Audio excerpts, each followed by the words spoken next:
Good evening. I'm your host, Jason Miles, here for another episode of This is Revolution Podcast.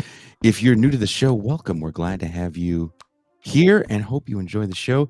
If you dig what we're doing here on TiR, make sure to leave a like and subscribe on the way out. To all the returning subscribers and patrons, hello.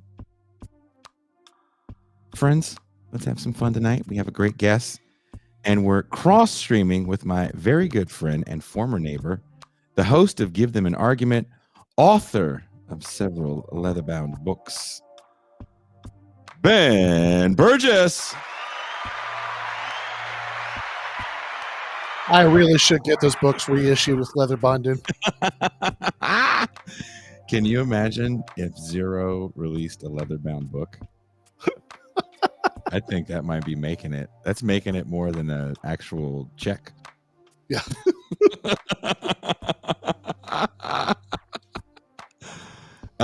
Wanted to do this show with you. Figured it makes more sense if we do this as a combined, united front. Yeah, I mean that's a lot of guests right there. So you gotta disperse that a little bit. Yeah, you can't just one man is not enough for our guest today. Who was that your first time meeting her in person or no? The thing that we did in Irvine. Mm-hmm.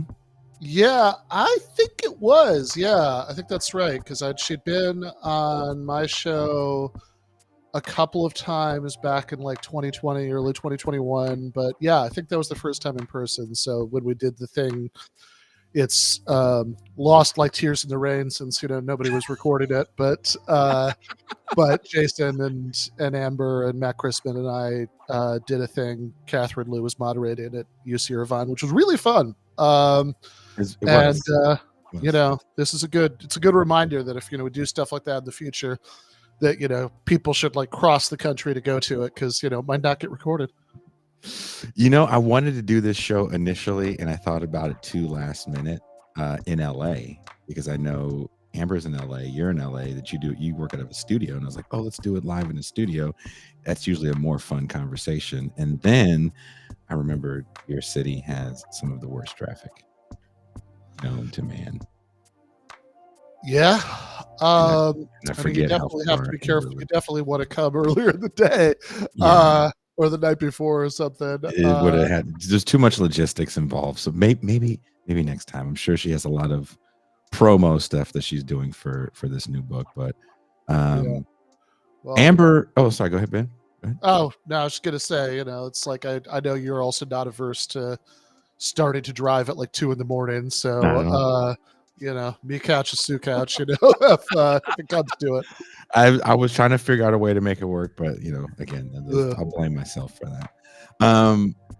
Our guest has had a very controversial, to say the least, tenure as a leftist podcasting elite.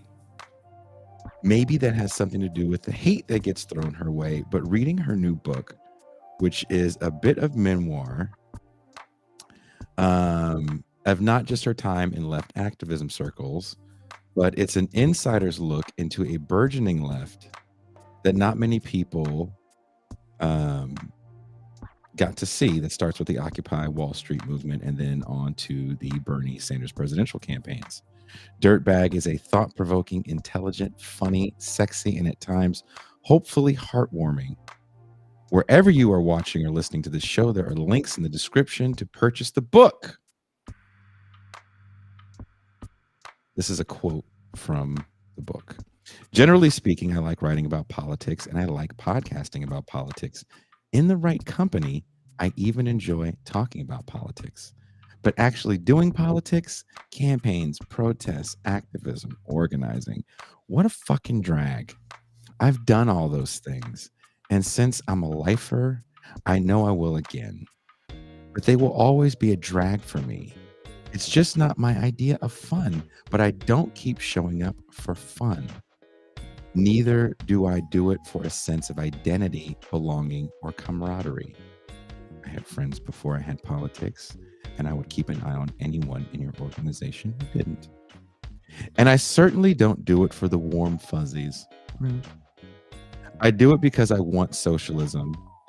And socialism for me is simply a chore that needs to be done. Much of my exasperation with doing politics is that socialism is something I wish was already done so I could get back to reading the short stories of Deborah Eisenberg, convincing my friends to rent a picturesque woodland cabin in Bumblefuck, California. One more time, as a California native, I don't know what Bumblefuck is.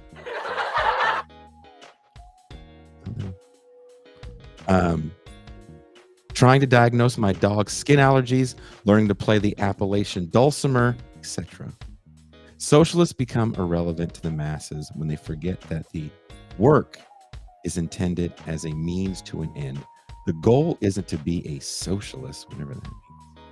The goal is to change the world so that we can live under socialism, or at least as much socialism as we can manage under the circumstances. That is from our guest, Amber Ailey Frost, author, activist, co-host of the successful Trap House podcast.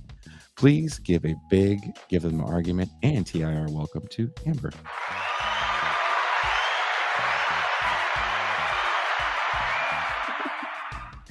Thank you for that intro. That was lovely. Thank you for having me. I have to say, though, you say that I'm controversial and I get a lot of hate. Mm-hmm. I don't know that I've ever experienced that. I'm pretty sure everyone loves me. Oh, well, I'm not going to sit here and lie and say I knew who the fuck you were and all about you when I met you some months ago in Irvine, California. I knew very little about you. And I found you to be a quite delightful person, insightful. And we got to hang out a little bit afterwards at Catherine Lou's house. And, you were with the cool kids. And Ben and I and Cedric and our friend, I think even our friend left. Didn't Jordan leave for a minute? It was like me, you, and Cedric. And we were just, keeping to ourselves. And you came over to our little area of the place and inserted yourself. And we had a grand old time talking a gang of shit. So yeah. I have no problem with you. And I don't understand why the rest of the internet has a problem with you. They're missing out.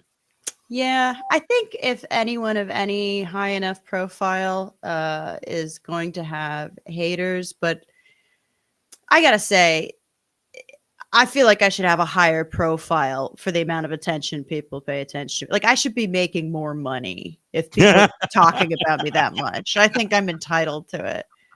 But yeah, that is the number one thing that people who don't know about me say after they met me. They're like, hey, I Googled you and I found out like there's someone who got really mad at you once. Or if they do know who I am, sometimes they're like, you're really nice in person. And I'm like, I am really nice. There is a disarming Midwestern charm. And let's you talk about that. And you open your book talking about your life in Indiana. The whole section of the book, I kept thinking, I grew up in mid-Michigan, and I just that upbringing feels so cosmopolitan as I'm as I'm reading this. I never once had to like get a cow out of the way, right? To drive down the street, where I grew up. Your hometown. Well, let's call Indiana your hometown, even though it's a state, and you live all over the state. You moved a lot. I will also say this: there's a lot in reading your book that mirrored my life. So I was like, oh man, this woman's even more interesting now that I'm reading this book than when we were hanging out in person. Your hometown is nestled deeply in flyover country. You mentioned in the book meeting the writer of one of my favorite movies, Heathers. Yeah. Also a native of the Hoosier state. And you asked why he chose to set Heathers in Ohio and not Indiana. And you replied, because people can imagine living in Ohio. What is it about Indiana that seems so foreign to people? What do they get wrong about it? And what do you appreciate about where you're from? I think the thing about Indiana is that everyone has something they can say about almost every state. Indiana, our state motto is Crossroads of America, Yeah. which sounds a little bit like Rest Stop of America. And it's not. That's Iowa. But Yeah. It's like it's a place you go to or you go through trying to get somewhere else. Unless you're a sports fan, like specifically a basketball fan, you probably don't have any relationship to them. There's just not a lot going on. Our capital city, Indianapolis, we call it Naptown. And there's a lot of rural areas, and the industrial areas have been in decline, like Gary. And the place where I went to high school had it was both a failed agriculture and a failed industrial town. So it was like the farms all got bought by Monsanto, and the steel mills shut down. So just nobody had anything. I think it makes us dogs from Indiana. It makes us get very large dogs. Hey, come here. All right. Let me do something real quick. Sure. Because this will keep happening with every where I live now. There are a lot of coyotes, and the dogs are very upset by the coyotes. Just a moment. I'm so sorry. No, that's fine. Ben, as a Midwesterner, you will have a disarming aw shucksness about you. What do you love about being from East Lansing, Michigan? Yeah. What do I love about it? I mean, I do like it. Like I used to, my parents no longer live there. They actually just, moved to a slightly different part of California, like, I don't know, a year and a half before I did. But but every used to be right that, like, every year for a few weeks in the summer and a couple weeks in the winter, I would go to visit. And like the summer in particular, like I definitely felt very very like physically relaxed right every time I got there. And the like the sort of summer temperature felt right. I'm a big fan of Bell's beer. Hockey, right? I like hockey. I don't know if that yeah, that is actually kind of funny. I did not see that shot until you said so. Just all the clutter on top of that bookcase. Yeah, right. But yes, even as a root mill-less cosmopolitan, there is something about the Midwest that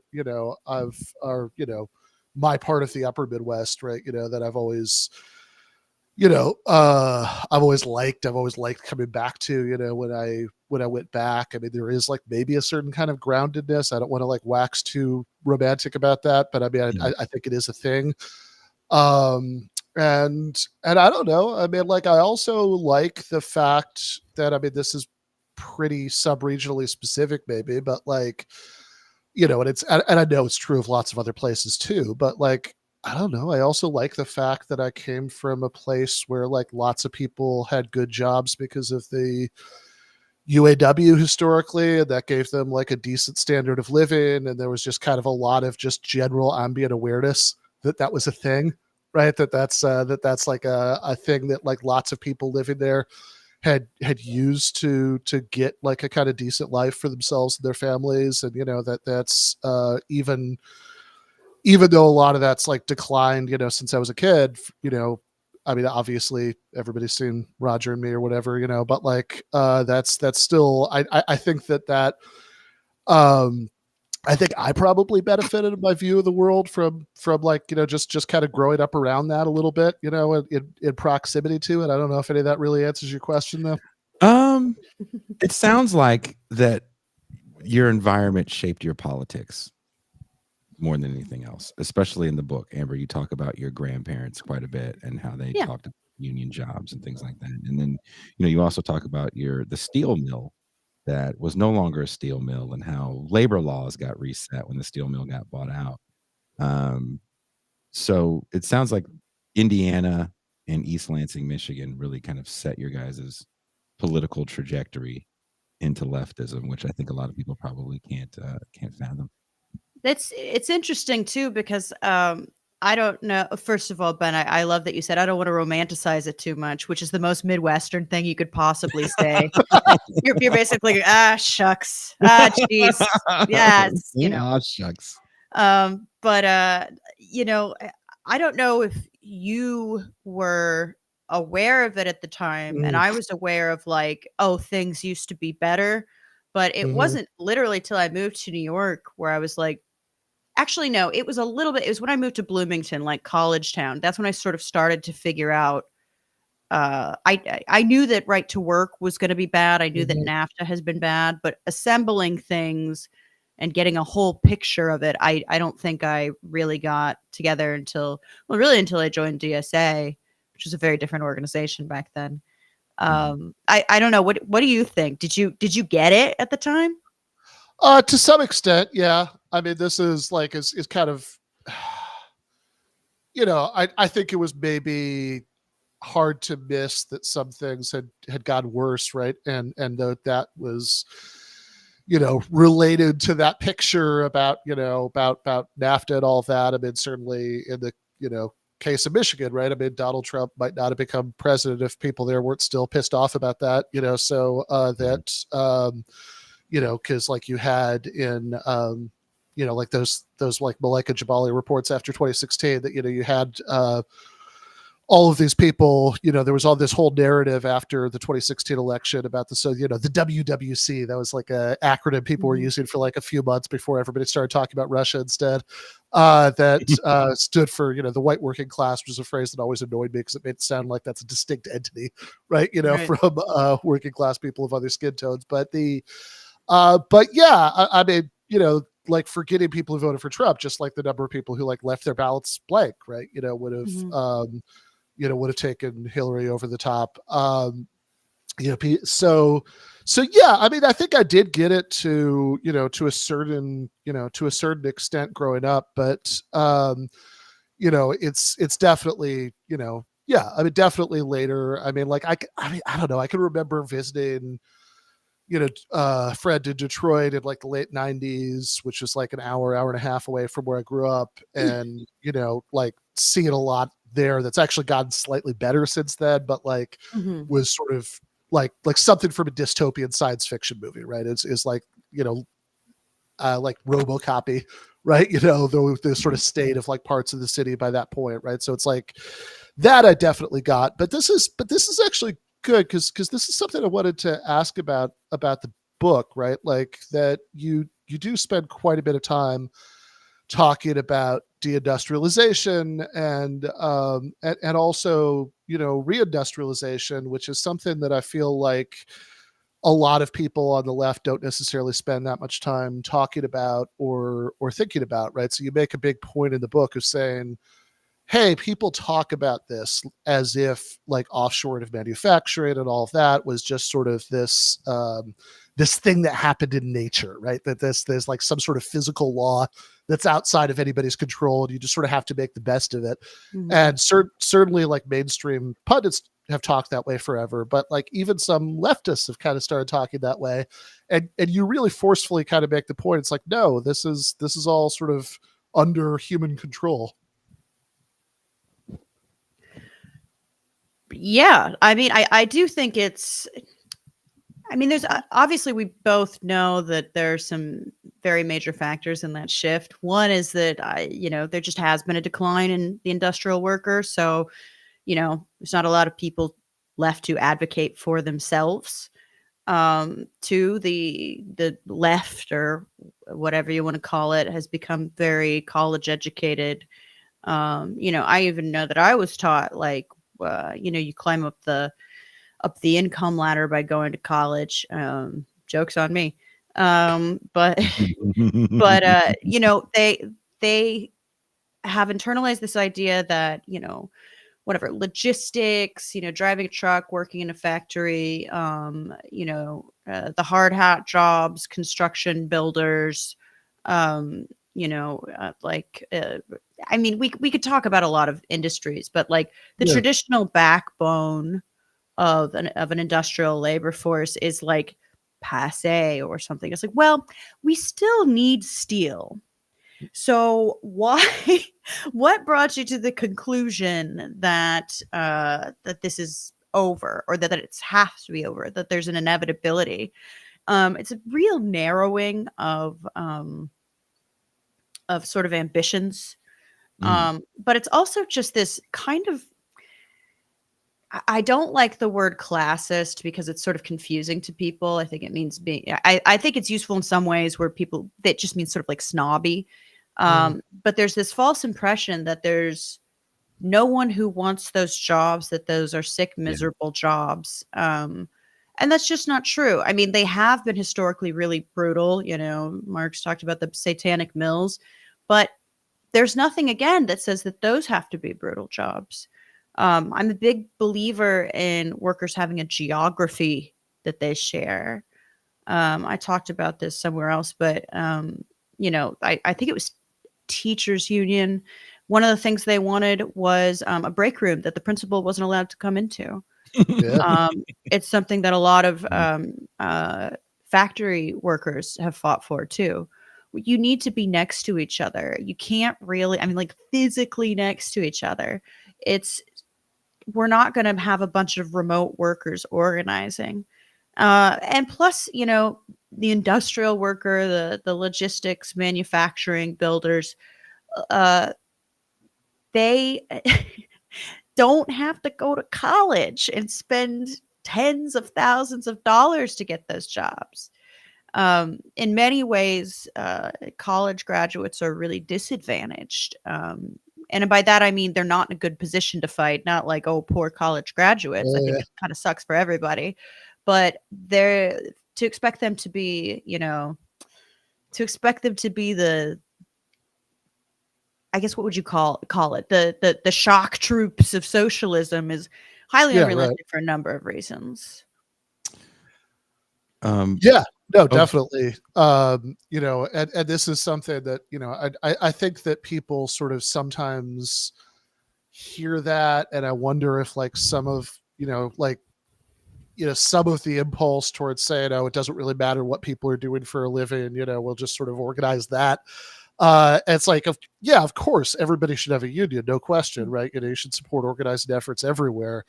But there are reasons why strategically it's like very unlikely that that people in other sectors of the economy are going to be able to play the kind of role that traditionally, you know, manufacturing workers, miners, etc., have played in the workers' movement in you know, graphic designers are not in a very good position to, you know, lead the charge. And I mean, anyone who has to pay for college is in a really bad position.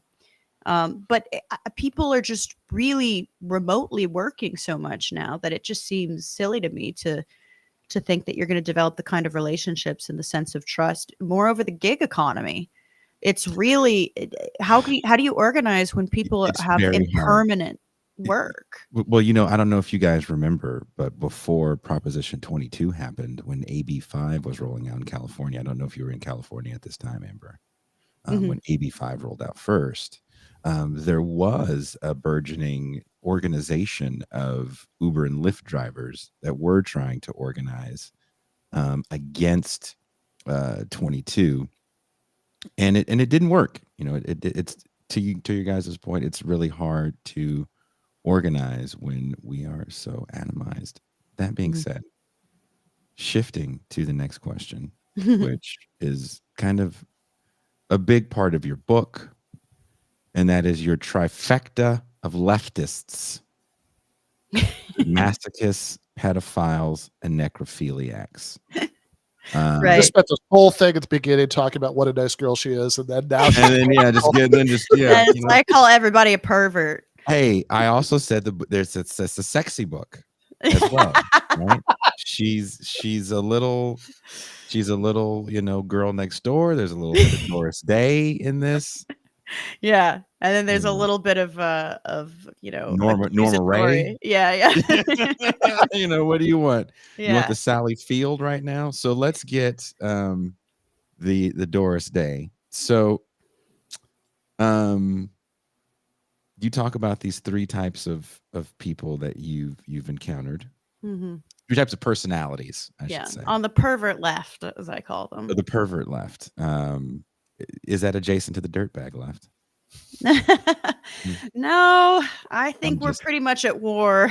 I'm teasing. Yeah. And you know, we will get to the dirtbag question later on. But masochists, pedophiles, and necrophiliacs. I just got done reading an amazing book about the 1980s satanic panic. So I sadly have been knee deep in pedophiles. Which one was it? I probably read it. The children. Oh, yeah. Yeah, I've read that one. Do you know the author? Yes, Richard Beck. Do you know him? Yeah. I've met him a couple times. I'm sorry? I've met him a couple times. Oh, I thought you said something else. I was like, whoa. Yeah. Yeah, no, it's another thing too there. And I want to make a distinction that I'm talking about the difference between toxic pedophiles and a good harmless pervert. When I talk about the pervert left, I'm not talking about a harmless horny pervert. I'm talking about people whose perversions are affecting us negatively. This is an R. Kelly free conversation. Right. So don't worry about but can you elaborate a bit for the listeners that haven't read the book or that are interested about reading the book? Because I again, wherever you're watching or listening, there's links in the description. It's the first thing that is written on the description is a link to the book. Please, if you haven't gotten it, get the book. But Amber, tell us a little bit about the masochists. So I think we've encountered the masochists. I think they were the kind of first wave of we saw them first on the early kind of social justice internet, when those sort of circles sort of migrated from Tumblr to Twitter, or at least that's when I first noticed them. I think the phenomenon existed earlier to that. I think there were a lot of Maoists that did a lot of self-criticism is what they used to call it, self-crit. But I think generally there is a tendency of quote unquote privileged people to sort of enact a politics of guilt. As a privileged person, or as a colonizer, or my favorite is when they can't figure out how to say that they're white, so they try and figure out they can't say as a white supremacist, and I've heard my favorite one is as a learning Speaking as a white supremacist. As a learning racist is my favorite one. How does it make you feel in those situations? You talk about it in the book with some kind of biting sarcasm, but seriously, we've all been in those situations. I am not a white supremacist, but I have been called a man, and I've been told some really horrible things about just being a man. I'm so sorry. Don't be. That's what I get for being a man and saying, "Why are you mad at me?" And they were like, "You're part of the problem too." I was like, "I didn't even do it. I tried to break up a fight." Yeah. So all jokes aside, what do you do when you're in those situations of masochists? Because do you act like you're not white at that point and go? Act like. I think it's a weird position to be in. As someone who people can't exactly figure out, that is someone who is suspected of not being totally white. So I'm in a weird, and I'll never tell. I'm in a weird position because I've noticed people, they'll go straight after someone who's white, I'm white, but I'm gold-plated white. They don't know what's under there if they scratch. But 24 karat white, you'll see them sort of attacked. You'll see them be you are part of the problem, because hey, if you're looking to self-flagellate, or you're looking to be punished for your transhistorical, the oppressions of your ancestors, you will find someone willing to punish you for it. They'll do it because they have an advantage.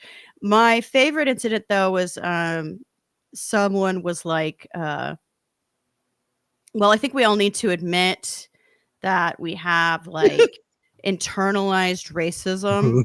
I mean, all the white people who need to admit that they're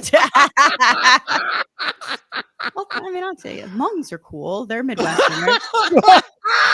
They're good Midwestern Asians, yeah. But I think okay, so this person was like demanding that people sort of like acknowledge their complicity. You know, this is the dominatrix in the masochist relationship, and I'm just not talking. And I don't really get in trouble again because they're like, what if we're wrong? And they're like, I think we all need to admit it. I think you guys need to admit it if we're going to move forward. And that someone was like, well, are you white? And I'm like, well, that's a rude question. But I was like, sure. And they're like, do you want to, acknowledge your complicity? I'm like, no, I'm not. I didn't do shit. Nobody I know did shit. Nobody, no living relative I know did shit, especially the non-white ones. But like, they were like, and then a white person sort of jumps in. And they're like, but don't you think you have like an internalized racism? I was like, no. And I'm like, you? And they're like, I think I hold racist beliefs. And I'm like, well, why would I listen to racist? You're a fucking racist, you know. Yeah, you're So fucking I'm racist trying to tell me what to do. Amber called me out on my racism when we met. And she doesn't, and she's being, again, a good Midwesterner, or you just don't remember. I don't remember. There was a lot of wine. We at had the this after whole party. It wasn't that conversation much wine. I'm just Catherine's living room about your exact racial classification, and Yeah. that's like there were calipers out. We had the whole eugenic test ready for you. We're like, yeah, everyone was ready to do 23andMe, family trees. I mean that is something that there is something that's kind of amazing about that like I really do sometimes see very, for lack of a better word, woke people like sitting around having conversations about who counts as white and who doesn't, which is you like do not want to go down that rabbit hole. Which is like it's like this is a subject that only interests people who think of themselves as being extremely progressive in a certain way, and like Nazis. Who officially counts as a member of the white race, and who doesn't. That just doesn't sound like a not racist thing to do for me, but who knows? I've been accused of being racist before, apparently. But I mean, my were you position. saying the N-word, or what were you doing? Yeah, no, I wrote it down on a piece of paper. That's the loophole. That's how you doodle when you're thinking? That's not how you doodle. What do you doodle, man? But bottom line, I think guilt politics are a dead end. I think they're kind of self-absorbed and selfish. I think they are very beneficial for kind of tyrannical personalities to boss people around. And they're kind of beneficial to these masochistic people who think they've been a really bad boy and want to be spanked. It's like very perverse to me. And I'm like, I don't think this is helpful at all. Which does go to a line that you quote from your friend Jed several times in the book about how the left can't count, because there is obviously a particular type of white person, particular types of other kinds of people who enjoy kind of ritualized guilt and self-flagellation. But I mean, this is not like a deep point. This is like kind of a blindingly obvious one, but most people don't. Yeah. And so keep it in the bedroom, man. That's your thing. Keep your what you do privately is none of my business, but I don't think it's very useful in this meeting about rent stabilization. Yeah, you probably, like, if you're going to start your meeting about rent stabilization by, I don't know, it's like, reading an acknowledgement about how it's stolen land, and having people sort of ritually feel bad about it, like, that's going to appeal to people who get some kind of pleasure out of feeling bad about themselves, but it's not going to appeal to most people, which is a problem if you want to convince most people so you can win. Okay, so I have a question about the land acknowledgements, just land acknowledgement etiquette.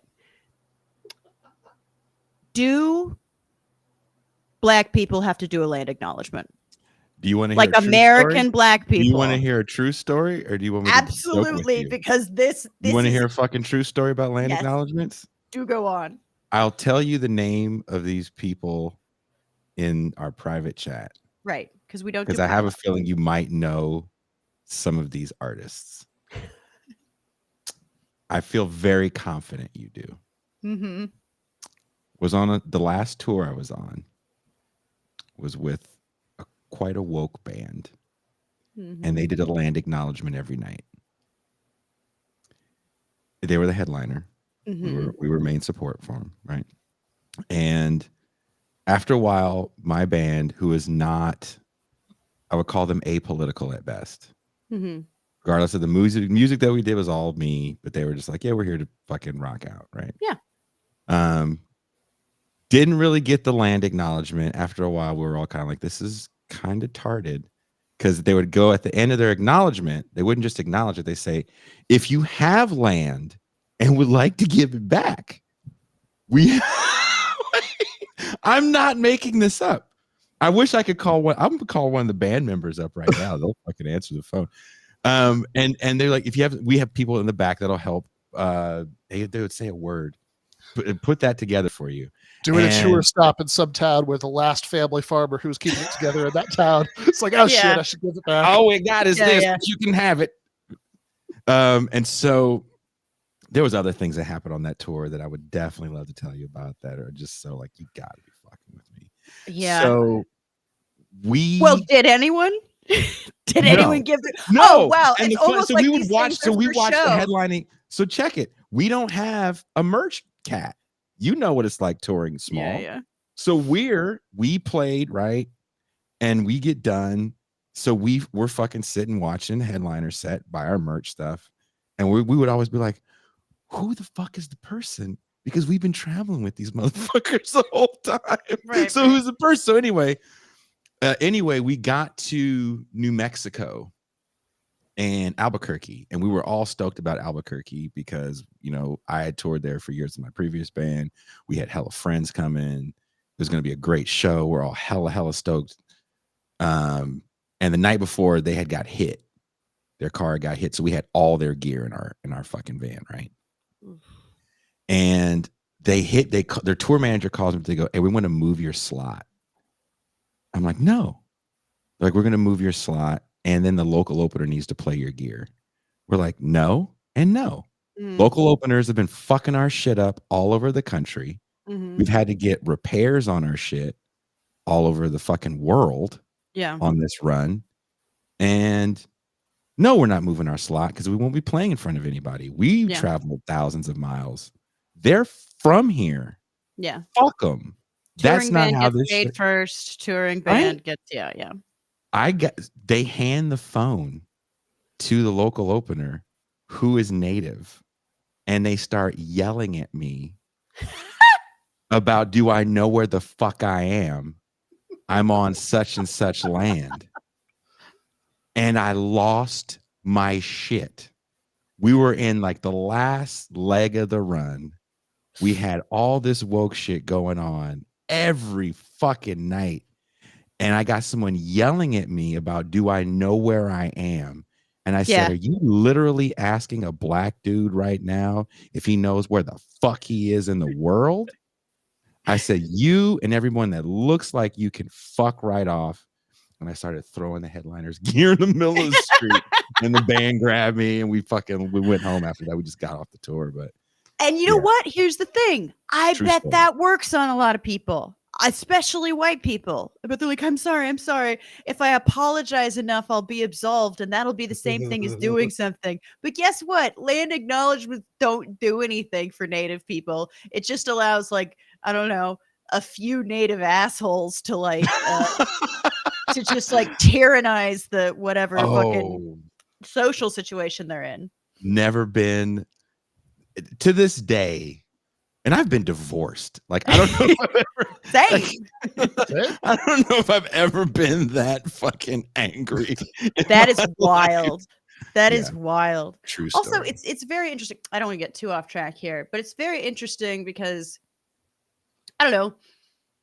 All these different indigenous people had their own kind of like they would have different, for lack of a better lack of a better word, countries.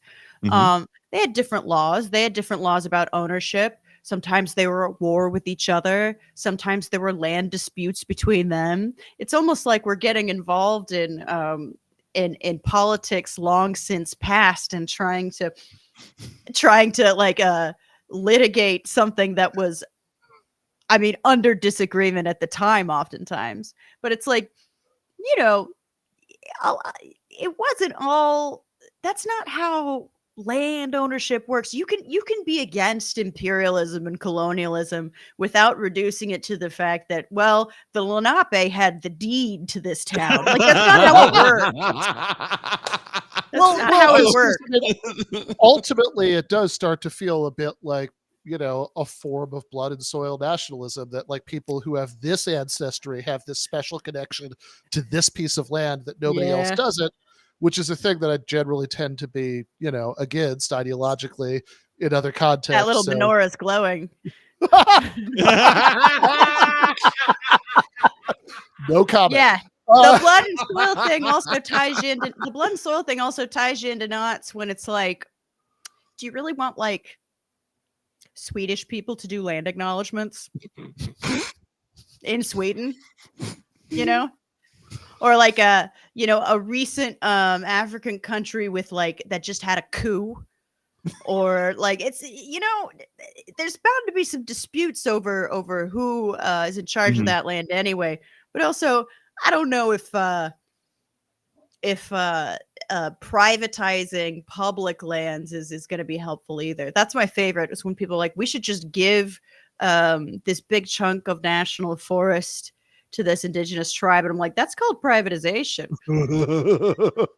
Someone on Ben's stream, J-Bone, says, give Fargo and Grand Forks, North Dakota back to the Black Israelites. Oh yeah. I don't know who Betcha. I've been to Grand Forks hella times, almost moved there. I've only been the black person there, so I don't know if we're the Black Israelites are. But I bet there are a lot. If there's a college there, I bet there's a lot of people. There's a college, right? That's all. Grand Forks is a college, and then it's Canada. And then you are gonna, if you wanted to, you would have a lot of white people to boss around, and they would love it. They could be the masochists. It's tempting sometimes, you know. You're like, man, I could really use my marginal identity to terrorize these people. But I'm Amber, a nice those person. people, they dress like African Bambaataa in the Soul Science. And I can't take anyone seriously that's walking around like Parliament Funkadelic yelling at white people. Yeah. It's a bit. I can't. Well, you want to move on from the sorry. Moving on. The masochist and pedophiles. Oh yeah, we've only talked about masochists. So pedophiles and necrophiles. Tell us about pedophile. I love the pedophile part because it was not so long ago. I was watching a thing recently on who was the Supreme Gentleman. What was that kid's name? You remember that kid? Oh, the kid that shot up like Elliot something. Elliot. I almost said Elliot. Rogers, right? Elliot Rogers. Yeah, I watched this very. It was way too fucking long. The last half hour is great. First 2.5 hours, and this is when Elliot Rogers had his 3rd birthday party, and that's when he knew he didn't like GI Joes. But Elliot Rogers, look, there's always this debate about guns that happens, and Elliot Rogers and the Parkland shooting, all these things. I felt like they didn't happen all at the same time. They definitely happened over a certain period of time. But Parkland was this moment where everyone was like, the youth will set us free. And there was a young girl that kind of tragically became the face of this movement. She was probably like 15, 16 years old. And you're talking about kids that have just been through an insane tragedy where all the adults in their lives failed them. Remember, there was an armed guard at the school who ran, who hid. right? So these kids are getting together, guns are bad. Like, I get it. And everything they did was never good enough. Remember, they were trying to raise awareness, and people in Chicago was like, what about these black kids in Chicago that's been doing the same thing? Racism. Or they were like worshipped, like a kid with PTSD, who is still literally a kid, is have some sort of grand insight into this. I mean, they might know things, and you should treat kids like human beings, but oh my God, either they were, and you know what? I'll be perfectly honest, I got annoyed by that little David Hogg kid. Not as much as Greta Thunberg. But at some point, is it really healthy? Is it really healthy to like turn these kids into mascots? Like they all fucking PTSD. People got real deal erections for Greta Thunberg. We have a little Swedish girl that apparently can't get right, that keeps walking out of class because the Earth is gonna die. I could not. I was like, what is this little fucking white Scandinavian girl screaming at me? Like, I was so incensed. I was just like, with her autistic braids, even like, I like this person. Did you say she had autistic braids? Oh, even her hair is autistic. Okay, this is hold up, Amber. This is you in the book. We coming for you, nigga. That's you in the book. And it's like, ultimately, I feel really bad for her because I feel like she has really exploitative fucking stage parents. Also, I don't think it's that useful to scare the living daylights out of kids about climate change. Of course, they could become activists, or they become incredibly disaffected and hopeless. You're supposed to be supporting younger people, not turning them into fucking mascots and worshiping them, because in a way that's genuinely passing the buck. It's like saying, well, we don't have to do it because they're magic and they'll figure it out. It's this weird Victorian cult of the child style thing. It's like, man, they don't know what they're doing. Don't put that on them. Well, even I'm getting annoyed by them.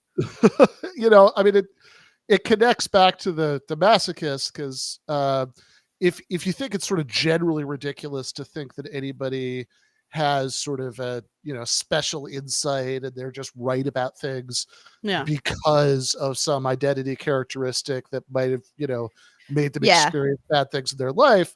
If you think that's ridiculous in general, probably the most ridiculous case is thinking that somebody's going to have special insight literally because they haven't been alive for very long. Yeah, because their lack of experience, like that's, kids are, the whole definition of youth is that you don't know anything yet because you haven't been around for very long. Right. And it's like forgivable. It's fine. You're not supposed to know anything yet. You're supposed to make mistakes, and you're also not supposed to have your entire life and everything you say and do and think turned into something for public consumption. I mean, my God, there are just, pictures of me from 5 years ago that I don't want out. Like, can you? But that's what's so. Oh, damn it! I did the wrong button. Sorry. Sorry. You're canceled. No, I'm not, because I forgot my mug is the copywritten intellectual property of the Membreño tribe. So I'm a good person. It is cool. Dude, you just made a thumbs up on the thing. How'd you do that? I don't know. Do it again. I have no idea how I did that. I didn't press anything. Wow, I'm just pretty cool. You know what? That's your white privilege. Yeah, shining through. Maybe it's my. For those that want to know what ethnicity, magic. Whatever ethnicity she is, she's magical white. That's what she is. Half unicorn. But what happens when young people grow up in a moment where commodifying your very existence is the only way you see the world? You only see yourself as brand. So wasn't Parkland kind of a magical thing for this, what I call neoliberal left, where it's like we got to democratize every aspect? So we have to have the March for Our Lives, which is a great big concert sponsored by large corporation X. Those kids are forgotten for the most part now. I don't know what happened to the young girl. I think smartly she disappeared. Yeah, so she I can hope live a she life. has a nice private life and she's dealing with her trauma. But all of us on the screen grew up in a time before camera phones, before mass surveillance. And there's this dumb thing going on. I shouldn't say dumb. There's people that I know doing it. There's this thing going on. It's like, show me a picture when you were 21. I can't speak for Ben, and I know Amber's kind of young. Oh yeah, I'm 23 years old. Motherfucker, you're on the screen with two 40-somethings, okay? Amber, I have gray hair in places that gray hair shouldn't be. So you just left your hole about how old you think you are, okay? Okay. Barely hitting 40, motherfucker. I'm 46. So when I was 21, we didn't have camera phones. We took real pictures. Yeah. I don't have any of my photos from my youth, even if I wanted to be a part of this internet craze. So we could make mistakes. We could be irresponsible without being judged for the rest of our life, because one wrong thing Greta Thunberg says, and for the rest of her life, she's tarred and feathered as the activist that's not really an activist. Well, I think it has a really negative effect on art in general. But just to move to more shallower and less important, but stuff that matters to us. I have friends that are stand-up comedians, and they're like, I feel really bad for someone coming on stage for the first time. Because filming them with their phone, they're like 19 and say something that doesn't hold up well a year later. And we can't forget that like what is woke or whatever is changed so rapidly and is changing faster and faster and faster. Like they could be retroactively labeled, sexist or racist or just an asshole. And you know what? What if they actually were? Like, what do they do now? What does an 18-year-old who said something kind of slimy or kind of sexist or whatever, or kind of racist, what do they do when they're 23 and they're like, God, I was dumb? Are they just screwed forever because like they made a joke at an open mic and someone had a camera phone? But do you have to be that character? Because we are kind of a walking brand at all times. Or do you lean into it? Yeah. Do you lean into this character? And I think we see that especially in online personalities. Because we forget that it takes time for. I was thinking about this a lot in reading your book, and thinking about records and music and certain artists that I really like. I come from the world of hardcore and punk and metal, as you could tell with the intro music of the show, and I like Black Flag. Their first few records aren't that dope. The Henry Rollins years, and they learn how to play their instruments. They get really good musicians in the group. Slip It In, My War. Those are some great hardcore records. You need to make those bad albums before you can make those great ones. Stevie Wonder has to be little Stevie Wonder before you get Inner Visions and Songs in the Key of Life. When everything is recorded, there's no room for growth. You're always attached to everything you were before. And if there's no way to climb out or grow, the only thing you can really do is dig in your heels, which can't be good for anyone. No, I agree. Ben? Yeah, no, I mean, I don't know that I have anything to add to that, but I mean, that's definitely true, right? We're just like, we feel bad for kids. No. Stop staring at them. Stop looking at kids so much. Ben, what if the first book you wrote when you were a kid and I say kid, you were a man technically getting done with your PhD, and the first thing you write is the Wonderkin, Ben Burgess. And it's not as good as by the time you get to canceling comedians. Yeah, I mean, look, I don't know how bad I would feel for hypothetical me under those circumstances. But yeah, look, I think it's bad that like permanent records are real now. They don't even have to be administered by schools, right? And I think that it's also bad that that there is a this kind of way of try to be a progressive person or whatever that a lot of people have internalized, that it's sort of without being too melodramatic about it, I mean, like I do always think of something that I remember Liz Brunig saying years ago about how this is like this this very harsh value system that seems worse than Christianity because it doesn't have a theory of forgiveness, right? Like Christianity, you can be forgiven for your sins, and it's like very unclear oftentimes, what the what the redemption is, and and it does, You're damned. Yeah, I guess so, right? And it does, maybe go back to that quote that Jason read at the beginning, from the introduction to your book, where you talk about, and I should say that quote is sort of situated in this like very funny thing about your interaction with your right-wing Orthodox Jewish cognitive behavioral therapist. And you're sort of trying to explain how you feel about politics, about socialism, but that thing about not sort of wanting to, worry about all of this all the time, right? That the goal of politics should be to give people the kind of life where they don't have to worry about politics, that and if you are approaching it in that spirit, then like I think that, I don't have anything profound to say about this. I just think that people just kind of need to chill the fuck out about a lot of these things. But I do want to keep it moving, because we've covered the masochists, we've covered the pedophiles, but we just have not done nearly enough necrophilia today. Right. We cannot skip out on the necrophilia. So this one is very curious, and I think it's something that developed more with like millennials, because we're the people that are farthest away generationally from a vibrant labor movement, while still being old enough to write books.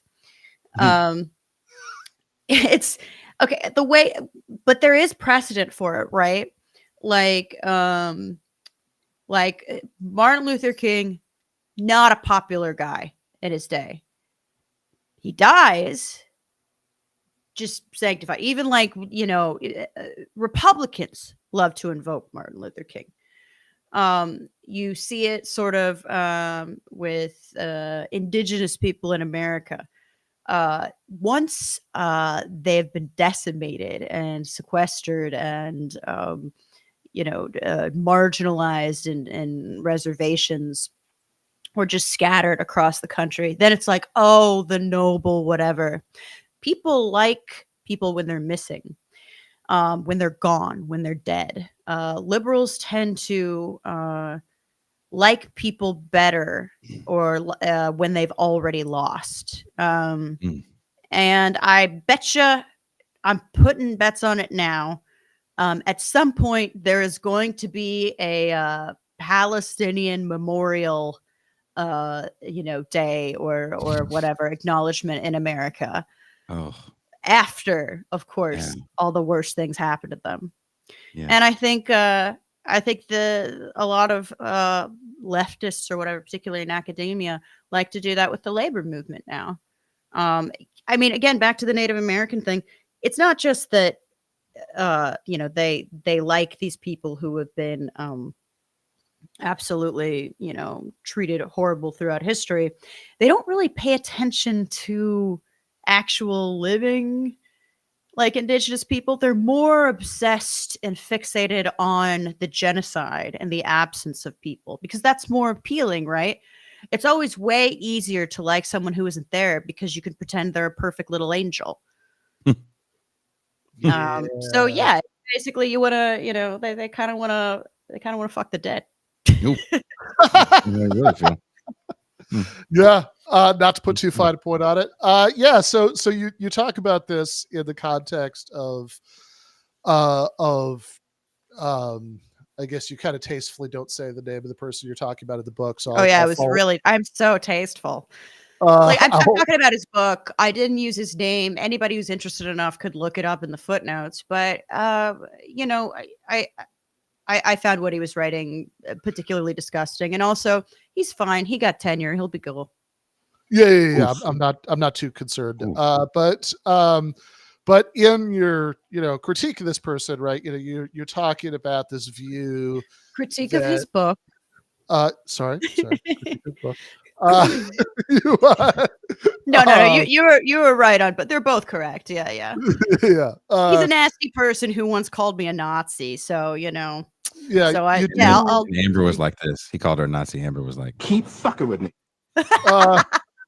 Yeah, I mean, you do have a riff in that section of the book about shitting on the University of Chicago where he teaches from a great distance. So it's I don't know how much we're going to separate these things, but yeah, in the critique of the book, right? So you talk about how this person has this view that it's sort of okay that, or at least we shouldn't sort of pine for the industrial labor force of yore, or try to bring it back, because really the sort of worker organizing that's like, this sort of should be the locus, where the action is now is about care work, which one of the main examples is hospitals and hospices and things like that. And this in some ways goes back to the conversation that we're having at the beginning about the memoir aspects of your book and about growing up in Indiana and all that. And certainly what I thought of reading this is where my mom grew up, which is Youngstown, Ohio, which has I mean, when she was just growing up there in the era when, like, I mean, let's not skip the bad parts about this. Like, living there was kind of like smoking a couple of packs a day, because there was so much crap in the air, but from the steel mills. But everybody had a job at the steel mill, and and now that's not the case, to put it mildly. Right? I used to go. My ex-wife and I, when we were driving back and forth between New Jersey, where we lived, and Michigan to visit my family, would often stay with a relative of mine who still lived in Youngstown, and like it's pretty fucking grim, right? Yeah. As it exists now, and I'm not going to go into the urban decay porn details of that, but that's but it certainly creates this much greater need for care work, and and you kind of I think you make a lot of substantive points about what's kind of wrong with that vision strategically, about what's sort of factually wrong about the idea that manufacturing never even completely went away to begin with, etc. But I mean, I think you also say some very compelling things about what's kind of grotesque about this vision, that it's like, oh, we can have this, like, it's fine, we don't need manufacturing, we could just have these industries where we're caring for people who've been devastated by the loss of those things. And there is a certain aspect here of like feeding on the corpses of what we used to have. Yeah, why build bridges? We can build coffins. oof.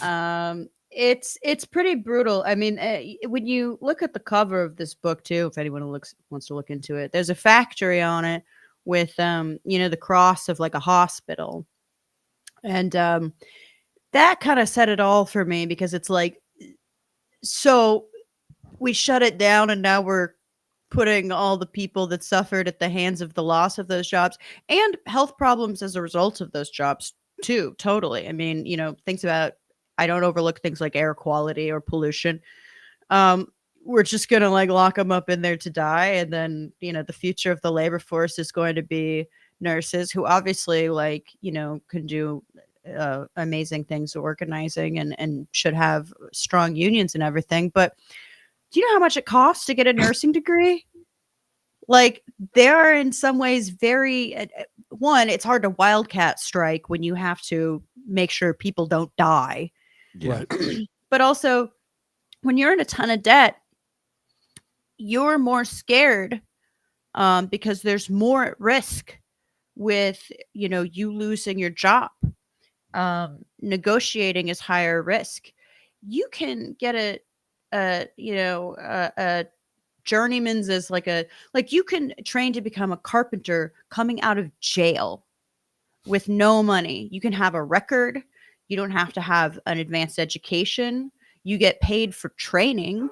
And also, you're building something. We have a huge infrastructure gap. Have you noticed lately how many this is something that I've said for a while, but like at some point when historians look back on this time, they're gonna notice how like we slowly like acclimated ourselves and stopped noticing that like bridges collapse and trains just fly off the tracks. I mean, we just stopped noticing the place is just fucking falling apart.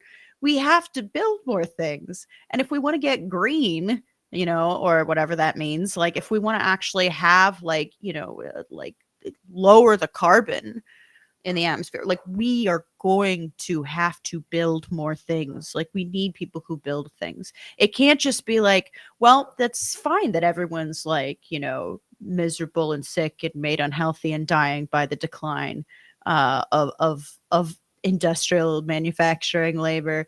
The new job is going to be the people that have to take care of them while they're dying. And it's like that. I don't know if that's particularly I mean, it also plays into the theory that the millennial generation is going to inherit all this wealth from the boomer generation as they start to die off. Mm-hmm. There's a Netflix movie based off of a documentary. We actually got to have the director on here called The Guardians, about guardianship.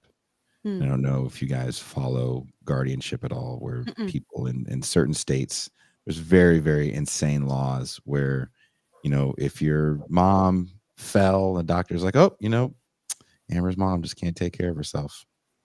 And we need to get a guardian because Amber can't take care of her. And we're going to get a guardian that's going to control all of Amber's mom's assets. And, we're going to put her in a home, and good luck trying to get her out. Yeah. That seems like a conflict of interest. It's again, I think that plays into that narrative that there is going to be a great need for care for this kind of forgotten generation, because when we look at our unhoused residents, you live in Los Angeles. Yeah. They're not young.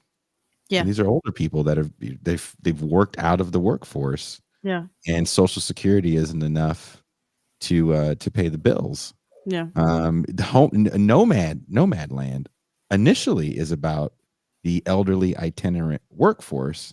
Like it's turned into kind of a love story of, life on the fucking road. But it's like, no, it's not about old people that can't afford to live, that lost homes in 2008. But moving on, Amber, do we have you for a little bit longer? Yeah, I can do a little longer. Yeah. Ben, are you good? Yeah, I'm good. Okay. I do hate your Dodger blue shirt, by the way. Fucking Dodgers everywhere, dude. Yeah. No, I was just thinking about Nomad, and it's not politically illuminating, but it's like, man, I could only take so much of scenes of people like looking at sunsets and shit while like sad music plays in the background.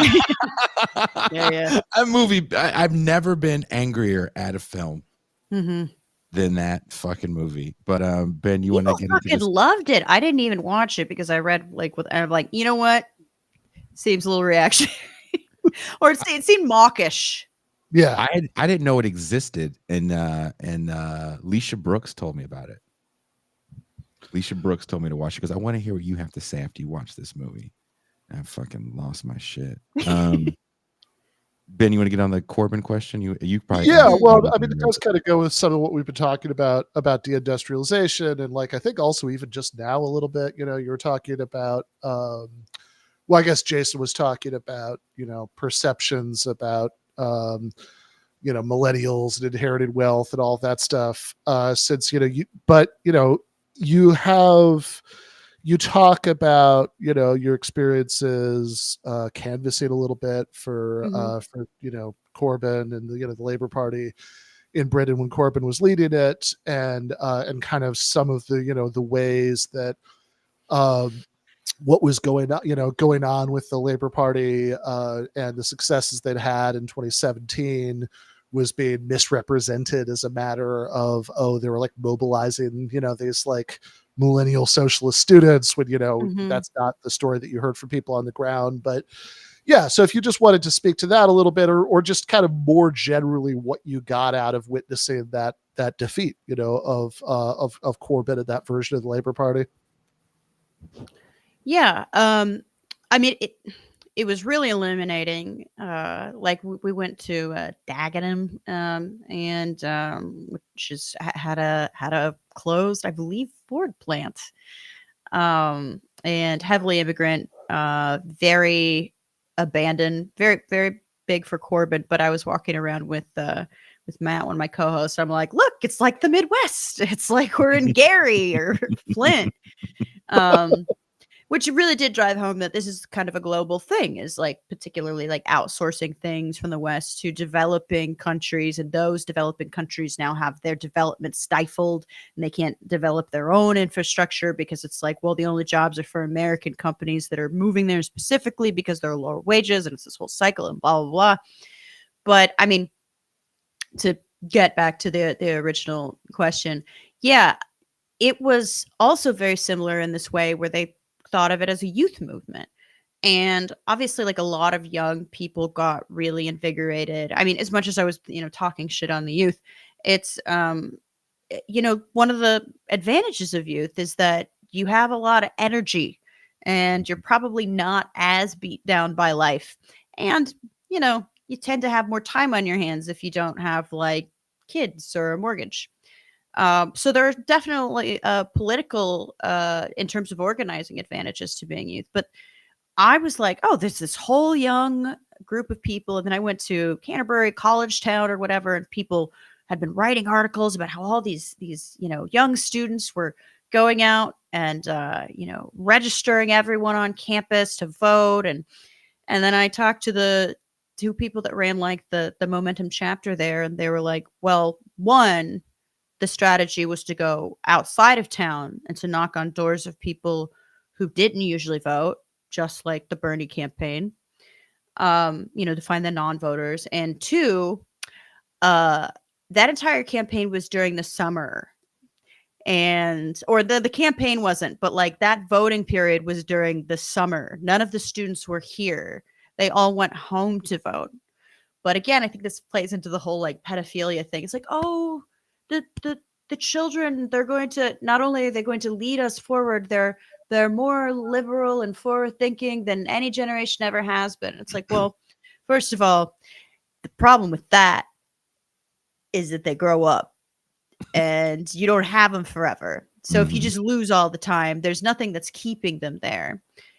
The other problem with it is that that's not necessarily true. There's a lot of right-wing kids that are becoming more and more right-wing. I think the general stratification of and the kind of the identity-based, I don't mean like ID poll, but like, being a rose emoji or a Pepe or whatever it was during the Bernie campaign, it was like an avatar. It was something to be. It was something to do. It was a way to identify. That stuff existed on both, I wouldn't say opposite sides of the spectrum because it's more of a culture war. But, there were right-wing young people, like very right-wing young people. And that's the result of a lot of, market forces or whatever. That's what happens. They're miserable. A lot of them are, declassed. They don't have a big future ahead of them. And you can arrive at a lot of different conclusions if you aren't optimistic about your future. Some of them are very left-wing. Some of them are very right-wing.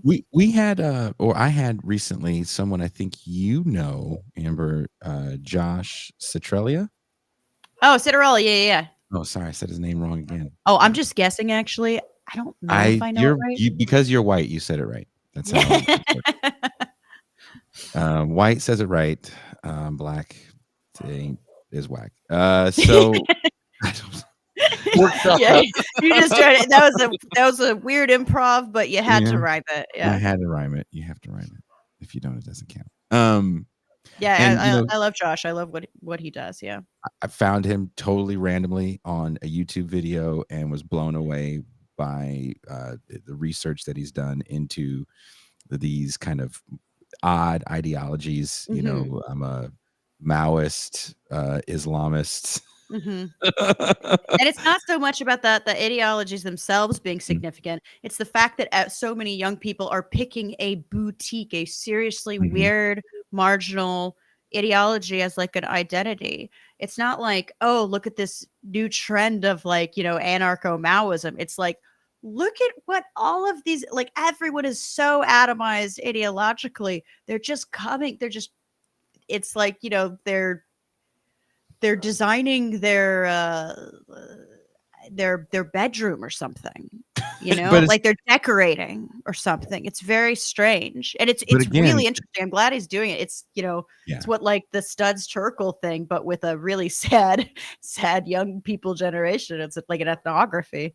But does every young person feel they have to brand themselves as something in a moment where everything is so branded? And I feel like politically, years ago, we all start bands. Even Yeah. Ben joked about, getting a guitar because he was going to be in like, we all at some point do something but now I have a very never niche, a clear word to play it for shit. So I'm out of that. you, me, and a lot of other people that have bands. But there is something to be said about this kind of moment where, okay, I need to identify as this, Mhm. where we just probably would have, even written a fucking poem. Yeah. And it was so much more,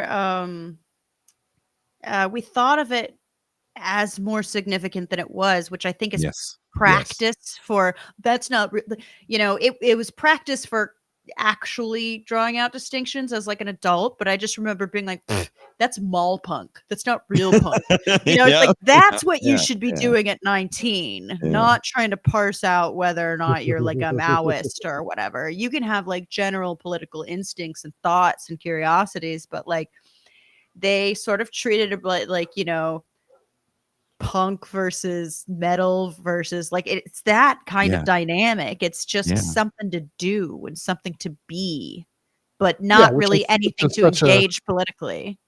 Yeah, which is like innocent fun if you're arguing about music classifications, but it's, maybe a problem if you're trying to build a movement, because politics is about the things that we're doing together, right? So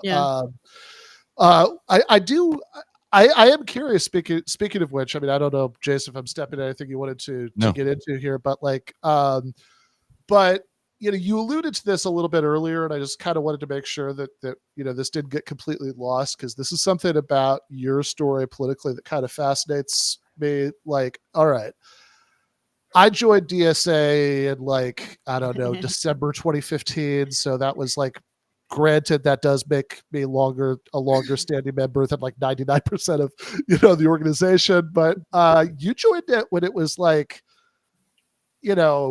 like a mailing list of like several hundred people. Like, I guess the most basic question is why, right? I mean, kind of what did you see there? Well, yeah, I think I mentioned that I sort of start to put things together. Like I always saw things. I always saw things and realized sort of like this had a political purpose, and this didn't just come out of nowhere. This wasn't an inevitability. But I only really sort of started to assemble it into like a worldview around college, and I was like, oh, I didn't know the whole Democrats, the left wing of capital thing, but I'm like, they also supported NAFTA. Like they also supported the war. I also have a cat. Sorry. This was a kind of a bipartisan crunch of the working class.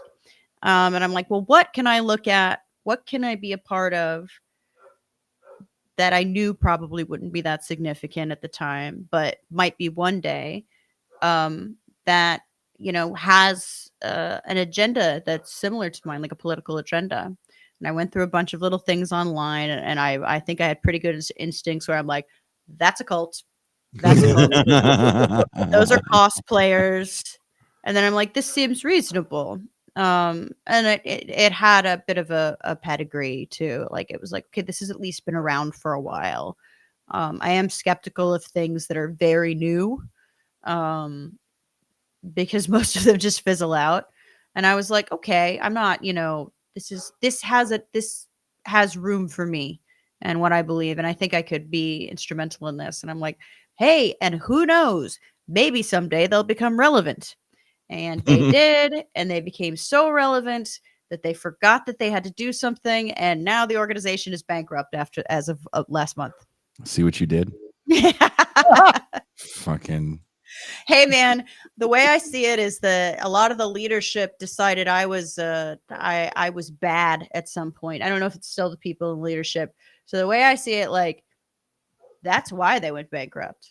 Like, you turn on me, like, that's just God is punishing you. Can you show me the thing you do when you're celebrating something good instead of clapping? Oh God. Can you show me, when they were doing spirit fingers. So here we'll pretend for a second. So Amber's new book is out and it's a bestseller. Do it.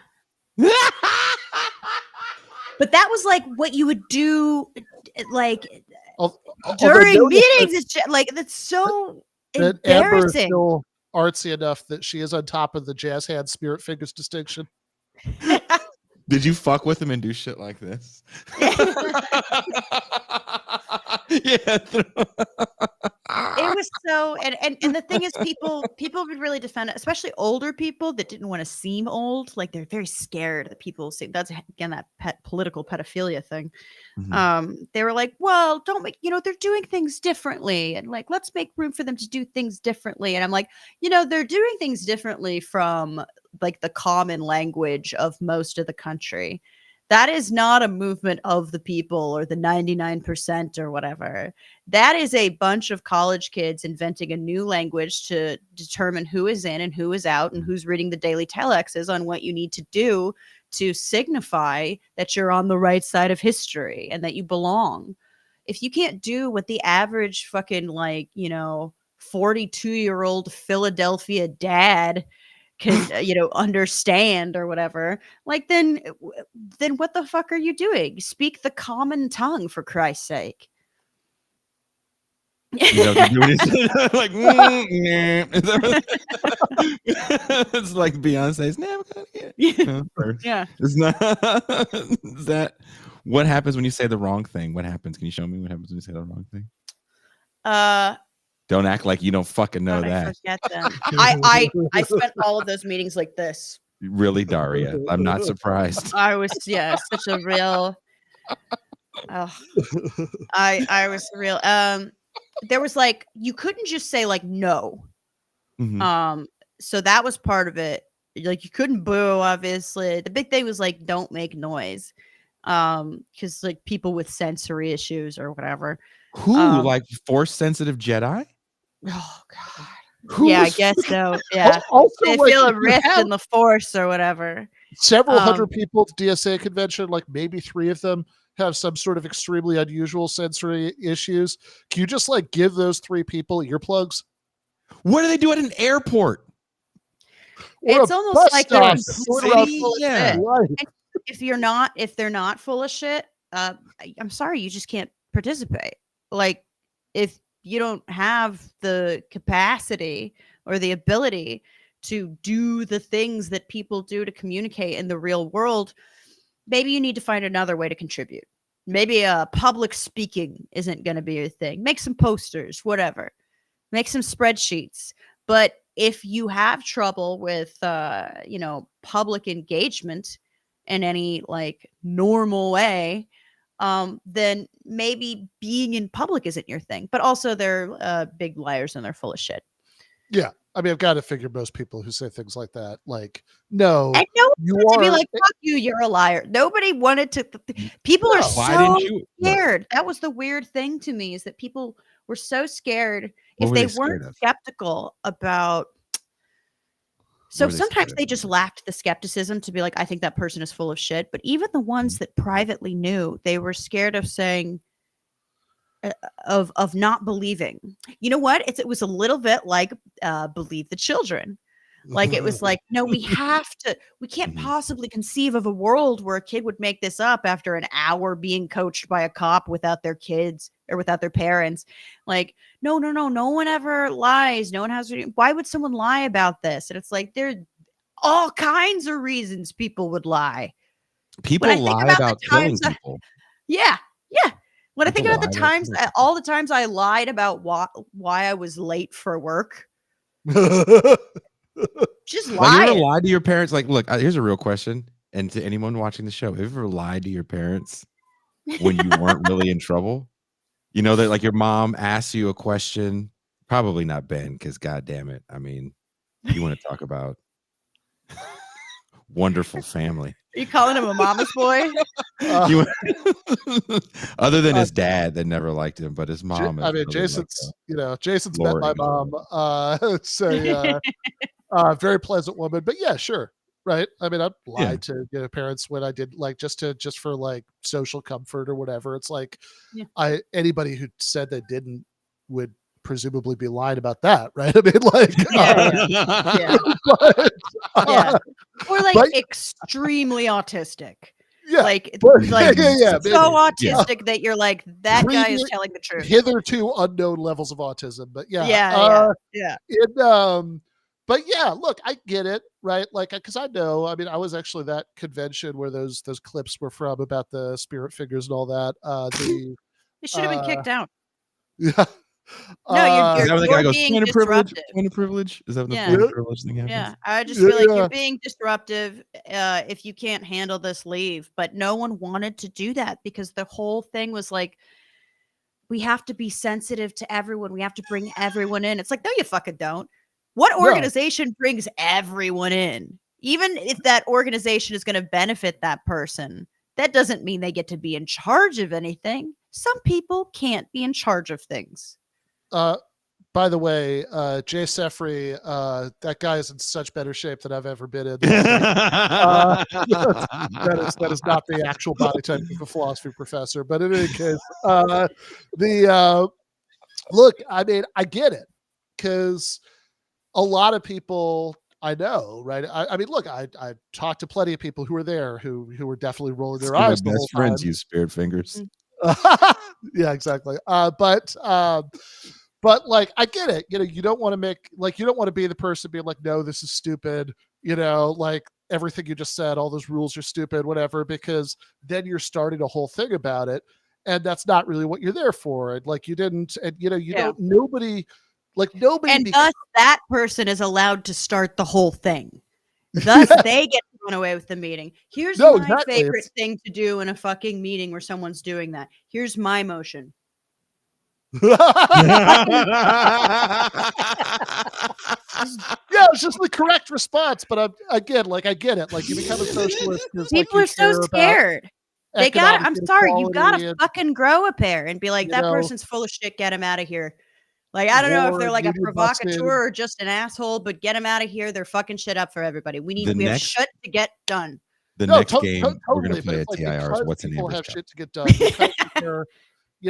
Like, again, you become a socialist because you care about like actual injustice in the world, not because you want to like spend your time arguing with crazy people about whether clapping is okay, right? Mm-hmm. So like, I understand the instincts, to be averse to conflict about it, but then the problem is that those people just get to like get their way all the time, and that then it projects this like horrible alienating image to the rest of the world. And like, I mean, I think just doing this, you've seen, is probably a fair compromise.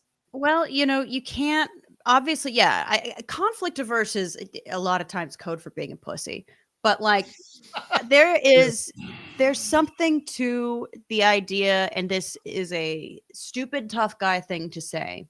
But no, you don't want to start things, but you have to be able to finish them. Like, if someone starts shit, you can't wait for it to blow over, because at some point, they're enjoying themselves. You're all distracted. You're placating them. They are the ones that started shit, and you have to end it. Fair enough. Well, on the subject of times and places where a lot of leftists were being embarrassing and weird, Jason, I know you had stuff you wanted to bring up about the Occupy parts of the book. Again, how much time do we have, Amber? I got a few. Hey, tell you what, let me let the dogs in, and then I can go in for a second. Here, go shoot a coyote. Yeah, she's a crazy look. She's not that big. She's also one of those people kind of like Kasparian that's like super tiny. when you see him. Huge personality. And there's actually yeah. Anna watches the show enough that it's it's quite possible she caught that. So all said as well. Okay, well let her know I said that. Because you see these people in real life, you're like, oh fuck, you're fucking tiny. And I don't know. I really enjoyed the book. I hope you guys go out and give it a read. It is a very it's a very fun read. It's very it's very well structured in this way that there's this kind of frankly slightly misleading and that sort of setting low expectations strategic way thing at the beginning about oh, I've got ADHD and that's reflected in the writing style. It's gonna be all over the place. She knows what she's doing, right? It's actually all laid out very well. There's a flow to it, right? You're not gonna it's never gonna feel like homework. You're gonna enjoy reading through it. I certainly have been.